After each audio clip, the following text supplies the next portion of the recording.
Hola, bienvenidos a mi video exposición de mi tesis titulada El videojuego de rol RPG como obra cultural contemporánea, un análisis de su significación y discurso a través del arte de concepto. Y bueno, para contextualizar un poco sobre mi trabajo, primero abarquemos la problemática que pues se resume a la falta de valorización del videojuego como medio artístico que nos genera un estancamiento en el videojuego como entretenimiento en lugar de ser visto como un producto cultural con mucho potencial, ¿no? Y eso nos llega a un círculo vicioso que nos afecta en el sentido, pues bueno, de que al menos como artistas, nos afecta de que la alteridad se ve limitada por una falta de apoyo, ¿no? Porque si tu propuesta no encaja en las tendencias comerciales, muy probablemente no encuentres los canales de difusión necesarios, porque está muy clavada esta idea de que un videojuego tiene que ser necesariamente divertido, ¿no? Y eso no necesariamente es así, el videojuego es un medio artístico.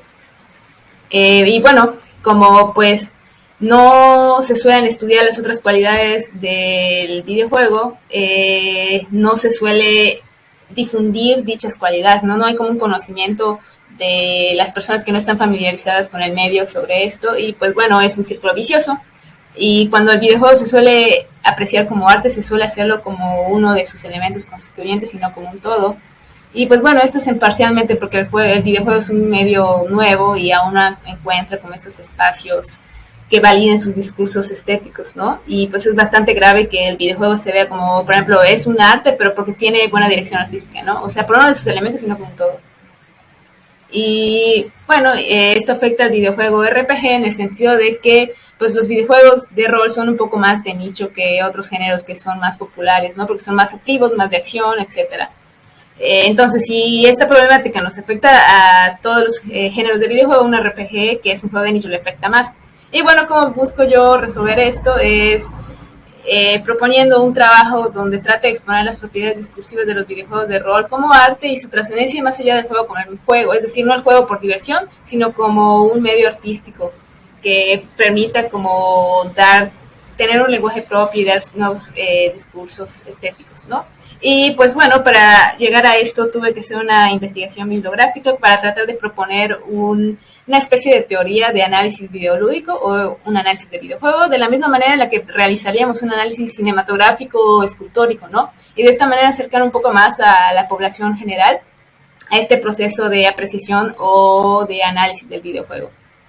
Y bueno, definiendo un poco de los conceptos que van a tener relevancia en mi trabajo, primero es adecuado delimitar al videojuego. A menudo hay un poquito de confusión entre varios términos como videojuegos, juegos de computador, juegos electrónicos, etcétera, ¿no? Y bueno, esto sucede porque antes estos términos, o sea, cada etiqueta dependía de qué plataforma se encuentre, ¿no? Por ejemplo, un juego de computador no era lo mismo a un juego digital, porque las computadoras no eran tan avanzadas en ese entonces, ¿no? Sin embargo, con el avance de la tecnología actual, donde pues tenemos tecnología al alcance de nuestras manos con el smartphone, pues estas barreras se han difuminado de modo que pues ahorita estos términos son sinónimos, entonces no nos confundamos y llegamos a ver videojuegos, juegos digitales, etcétera, ¿no? Al final de cuentas todos son los mismos. Y bueno, entonces, ¿qué puede considerarse un videojuego? Bueno, hay algunas distinciones que pues es importante entender que separa el videojuego de otros medios audiovisuales, ¿no? Y otros medios de arte interactivo, como pueden ser, por ejemplo, instalaciones interactivas. Y bueno, a nivel del objeto, pues Piaget utiliza el término play para definirse al proceso mediante el cual inicia el uso simbólico de los objetos, ¿no? Y se genera un aprendizaje cognitivo. Y el game es el sistema donde esto sucede, ¿no? Entonces un videojuego retoma estos dos términos, el jugar y el juego. Y de hecho, de ahí parte el término gameplay, que es como muy utilizado en la comunidad del videojuego. Y con base en esto podemos definir al videojuego como un producto audiovisual que plantea una especie de simulación donde interviene la competición, se siguen reglas y se cumplen condiciones de causa y consecuencia dentro de los modelos de comportamiento que reaccionan a los estímulos del jugador, ¿no? Esos estímulos del jugador pues son los que se producen al mover el joystick, presionar un botón, etcétera, ¿no? Y el gameplay pues ya se refiere al grado de tipo de interactividad, ¿no? ¿Qué clase de interacción puede hacer el espectador? Y bueno, otra distinción que es importante para definirlo es que al nivel de relación con el sujeto, si nos remontamos al significado del texto semiótico, es que pues el videojuego es un producto audiovisual donde se requiere la intervención directa del público para acceder al texto. Y su misma intervención influye directamente en la obra y en la construcción de las lecturas, ¿no? ¿Por qué? Porque pues sus mismas acciones moldean el texto mismo. Y de este modo, pues el usuario ya no tiene un rol pasivo, sino que se vuelve parte de la construcción del mensaje. Entonces, a grandes rasgos, decimos que el videojuego pues es un sistema donde interviene el juego, o sea, el game, el play, y pues este acceso al texto semiótico, ¿no? Entonces, ¿qué puede considerarse un videojuego RPG y un story driver game? Bueno, esta es una pregunta un poquito más complicada porque pues existen muchas maneras de clasificar un videojuego, muchos géneros, a veces de su género narrativo, de su género de mecánicas, etcétera, ¿no? Entonces yo utilicé dos categorías de los autores Arset y Griffiths, y pues Arset lo suele clasificar entre varias categorías, unas que son según su estructura dramática. Y pues aquí encajan los Story Driven Games, que son básicamente juegos narrativos, ¿no? Juegos que están como muy centrados. Parte de sus objetivos es como completar la historia, ¿no? O sea, que el jugador se sumerja en el mundo del juego y tratar de saber qué va a pasar con los personajes y etcétera, ¿no? Y pues para Griffiths, RPG entra dentro de la categoría de fantasía, aventura y los Word Games, ¿no?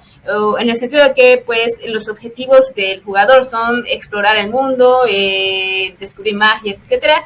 Y Word Games es un término que utiliza porque pues no, los objetivos del juego no son enteramente medibles porque pues se centran mucho en el rol, ¿no? O sea, en el sentido de construirte estadísticas, algunos juegos tienen la posibilidad de construirte casas y cosas así, ¿no? O sea, te meten por completo en el rol. Y sin llegar a ser tan complejos como un juego de simulación, ¿no? Como estos juegos de conducir, etcétera, ¿no? Que son literalmente simulaciones. Y bueno, ya metiéndonos en bloques de clasificación más utilizados por géneros comerciales, nos dicen estas definiciones que pues el juego de rol es básicamente aquellos que se enfocan en donde lo lúdico se basa en un sistema de construcción y evolución de personajes con diversos grados de personalidad. Bueno, pues igualmente un juego de rol son aquellos que se centran en la existencia de jerarquías conectadas a los méritos del jugador y pues estos se aplican como al sistema de su mundo, ¿no? Y por último, que presentan un mundo narrativo y físico más detallado, ¿no? O sea, en la construcción de pues los escenarios, las historias de los personajes, las historias de los enemigos es como más compleja. Y bueno, nuevamente para hacer como una teoría que se acerque al análisis videolúdico, pues tuve que consultar y hacer una lectura intensa de bibliografía para pues tratar de abarcar lo más posible una teoría de análisis, ¿no? Y pues primero es adecuado definir el discurso, el texto y la significación, que son términos que pues he estado diciendo a lo largo de la obra, ¿no? Y pues bueno, el discurso a grandes rasgos es cómo la obra se entiende, ¿no? Este proceso de interpretación entre lo que el autor quiere decir y la posible interpretación que da el espectador, básicamente comunicar ideas e interpretarlas a través de un lenguaje. El texto, por otra parte, es la significación, bueno, más bien cómo se llega a esta significación, ¿no? El texto es como el contenido de la obra y pues la significación ya es, valga la redundancia, el significado que le atribuimos a los símbolos, a los elementos individuales de la obra, ¿no? En el pensamiento. Uno de los autores más importantes para mi trabajo es Archer, que hizo uno de los primeros acercamientos al estudio de los videojuegos, ¿no? Como un arte y no simplemente como pues los efectos que causan en la gente y así, ¿no? Y pues bueno, Archer propone el texto ergódico y el saber texto. El texto ergódico es aquel que pues requiere del esfuerzo del espectador para poder acceder a él, ¿no? En este sentido se remonta al plano interactivo y el saber texto es una subcategoría del texto ergódico que pues es básicamente las estructuras discursivas no lineales, ¿no? Básicamente se basan en hacer cálculos para mostrar imágenes y pues los resultados de dichos cálculos pueden variar dependiendo de las acciones del jugador. O sea que a grandes rasgos el cibertexto es un sinónimo del videojuego, ¿no? En el sentido que pues las imágenes que obtenemos de un videojuego nunca son las mismas. Cada jugador va a tener un resultado diferente porque las acciones son diferentes. Y bueno, otra persona importante es Janet Murray, que en 1999 se acerca a la narrativa de las ludoficciones y la estética del videojuego, ¿no? y ella propone el drama interactivo y el modelo MPF, que significa mecánicas, performance y ficciones, ¿no? O sea, como que ya combina estos tres elementos para hacer un análisis de videojuego. Y es interesante porque Janet ya se empieza a acercar al análisis interpretativo de la obra, ¿no? Y cuestiona todas estas ideas de que el videojuego tiene que ser divertido para hacer una buena obra, ¿no? Y no es cierto. O sea, ella ya mete elementos de la interpretación. Y pues otra fecha importante es los Game Studies, por decirlo de una manera, que es como una disciplina que ya estudia el videojuego como objeto, ¿no? Y no simplemente los efectos que causan en otras personas. Y podría decirse que a partir de aquí como que empieza realmente el estudio académico del videojuego.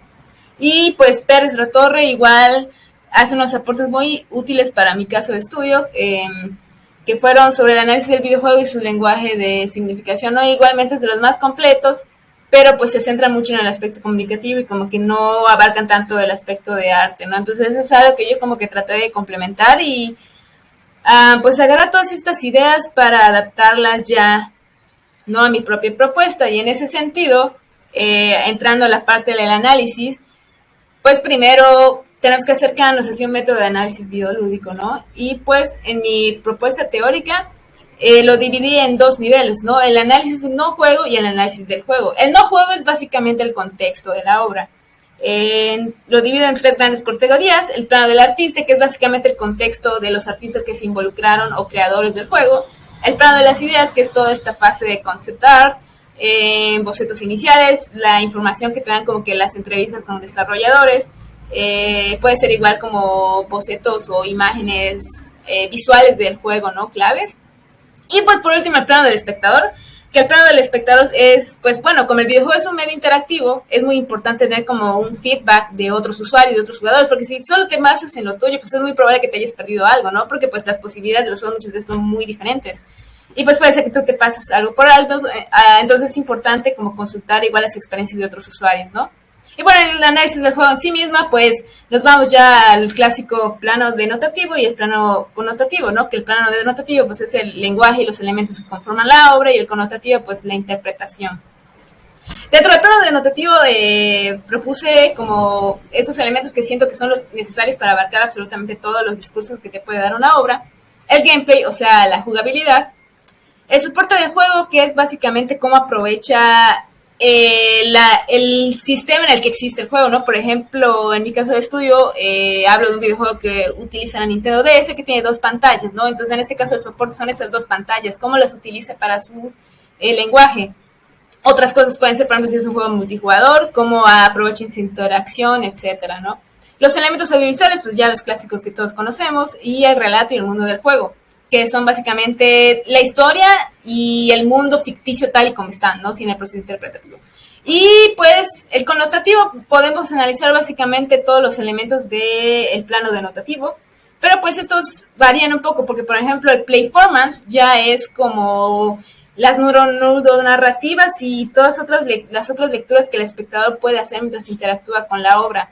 Una narrativa es todas aquellas como mecánicas jugables que tienen como una razón en la historia, ¿no? O sea, son como interacciones que impactan directamente en el mundo del juego. Y pues esto hace una mayor inmersión al momento de como interactuar con la obra, ¿no? Y la narración, que es básicamente el discurso del relato y cómo nos lo dice. Y pues bueno, luego de esto procedí a aplicar mi teoría al videojuego The World Ends With You, lanzado en el 2007 para la Nintendo DS. Y pues es un juego que se centra mucho en el comentario social y un reflejo de la cultura contemporánea urbana, ¿no? Y pues fue un análisis aplicando mi propuesta teórica. Naturalmente no puedo hacer todo el análisis en esta exposición, pero sí puedo como resaltar algunos de los descubrimientos y como elementos más importantes de la obra, que son básicamente podría decir que el concepto en el que gira toda la creación, todos los planos que ya mencioné anteriormente, es la experimentación, la rebelión, ¿no? El juego utiliza un sistema de multitarea en el que pues tienes que estar fijándote de las dos pantallas para el combate. Utiliza muchísimo la pantalla táctil, ¿no? Y básicamente busca una jugabilidad de vanguardia, algo que nunca se había hecho antes, y ese fue principalmente el enfoque del equipo creativo al hacer este juego. Y pues esto se refleja también en los conceptos que se utilizan en la historia, en el arte, como por ejemplo la perspectiva distorsionada de los fondos, el uso de graffiti, ¿no? Que es como muy contra el sistema y como toda esta igual personalidad adolescente, ¿no? Pues al mismo tiempo tiene como influencias de la cultura punk, emo y como todas estas juveniles, ¿no? O sea, es un reflejo totalmente de la juventud de la época en la que sucede el juego, ¿no? E incluso dentro de esto tiene muchos elementos atemporales, que pues no importa cuando los juegos podemos seguir identificándonos con algunos. ¿Por qué? Porque pues se basa en un contexto realista, se basa en una ciudad que existió, ¿no? Que existe todavía y pues como que el discurso se remonta igual a un contexto social.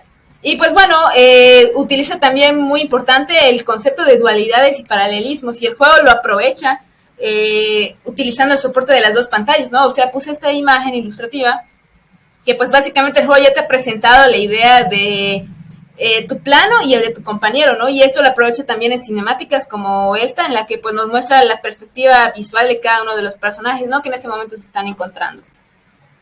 Y pues bueno, otro elemento discursivo que es muy importante en este juego de rol es las ludonarrativas para conectar con el discurso.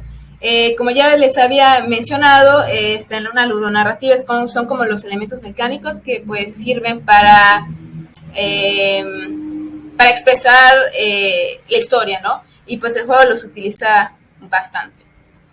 Entonces ya de manera general a los discursos de la obra se centra mucho, obviamente utilizando mi propuesta teórica se pudieron hallar estas cosas, como que por ejemplo se centra mucho en el equilibrio entre el carpe diem, que es básicamente aprovechar el día, ¿no? Y respetar la diversidad, es decir, como disfrutar el momento, pero no afectes a otros, ¿no? Por esta ideología de, pues es que voy a disfrutar mi vida y afecto a otros, ¿no? O sea, no se trata de eso.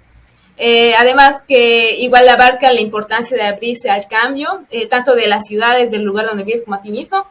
Igual tiene un enfoque bastante fuerte en las dinámicas de clase y cómo la sociedad se ve afectada por ellas y también las personas que habitan en el mundo. La posibilidad es de inspirar a otros, que pues hace mucho énfasis en el arte y la creatividad, y la ambigüedad moral y el peligro del sesgo de nuestra realidad. Pues por último quiero mencionar algunos descubrimientos y conclusiones sobre mi proyecto, ¿no? Primeramente que hay 3 posibles niveles del discurso del videojuego de rol, que pues varios son los que ya se comparten con otras obras audiovisuales. Básicamente, el único diferente es el plano del discurso como de la interacción, que ya nos permite... o sea, como ya entra el discurso de, por ejemplo, la dificultad en el que jugaste el juego, qué obstáculos te encontraste, ¿no? Todo esto igual te da una significación, que pues eso es algo que ya hace único a un videojuego, ¿no? Y bajo este mismo precepto igual podemos analizar juegos que aparentemente serían simples. Igual, pues otro descubrimiento fue que analizar un videojuego y sobre todo el RPG, que son bastante complejos en cuanto a narrativas, pues es muy complejo, ¿no? Incluso para alguien experimentado, la verdad fue algo que sí me dio bastante trabajo. Y pues bueno, esto igual es un reto, ¿no? Para difundirlo con públicos más generales, y esto igual resalta la importancia de hacer como más estudios académicos que sean accesibles para todos, porque si a un profesional o alguien familiarizado con el medio se le complica, pues imaginémonos de alguien que no lo esté, ¿no? Y pues por último, que una gameplay más cerrada no es necesariamente menos compleja en cuanto a discursos, ¿no? Sino que tiene su propio modo de interactuar con el espectador, que en este sentido sería que lo convierte en un mismo elemento del mundo del juego, ¿no? O sea, lo coloca en un rol paralelo. O sea, en lugar de ser como literalmente un avatar que interactúa con el mundo del juego, se vuelve como un elemento más del videojuego, ¿no? Que como antagoniza o apoya a los protagonistas de la historia. Y pues bueno, presentando un poco mis avances visuales de mi proyecto, pues es básicamente una propuesta de videojuego, ¿no? Es una historia postapocalíptica que ya había comenzado a desarrollar en semestres anteriores. El protagonista es un oso de peluche animado, que pues en un mundo en el que ya no existen humanos y los únicos habitantes ahorita son osos de peluche, ¿no? Y pues aquí tenemos un visual del protagonista, un concepto de las cinemáticas ilustradas, donde podemos ver pues el cuadro de diálogos que pues pretendo que simule una especie de tejido. Son cinemáticas como ilustradas en el sentido que tienen diálogos, pero pues ya son más animadas que los simples sprites, ¿no? Que se suelen ver en los videojuegos de rol. Aquí podemos ver un concepto del mundo interior, porque planeo que el juego exista como que en 2 realidades, ¿no? El mundo exterior y el mundo interior. Por otra parte, del lado derecho tenemos un concepto de pues una cinemática un poquito más animada, que pues planea que estuviera como un estilo más entre stop motion o similar, ¿no? O sea, como una especie de animación, pero no tan fluida, sino que me gustaría que sea un poquito más ilustrado. Aquí tengo un diseño de la bestia, que es el antagonista principal del juego. Luego de algunos enemigos que son pues pacíficos, pueden ser simplemente personajes que pueden ser tus aliados, puedes hablar con ellos, pero si los atacas se vuelven tus enemigos, ¿no? Y pues tienen el nombre de residuos. Y pues aquí tengo un concepto del posible combate del juego, ¿no? Eso es algo que todavía estoy planeando, pero pues sí me gustaría igual experimentar, hacer algo no tan convencional, que planea que quizás estuviera relacionado como que con las mismas emociones del personaje, que es por la razón por la que puse las caritas, ¿no? O sea, dependiendo de la emoción del personaje y sus decisiones morales, son los ataques que va a realizar, que de cierta manera es un poco similar al videojuego Undertale, por si alguien de aquí lo conoce. Y pues bueno, eso sería todo de mi presentación. Gracias por su atención y pues si quieren leer un poco más, pues que hay alguna de la bibliografía que utilicé. Hasta luego.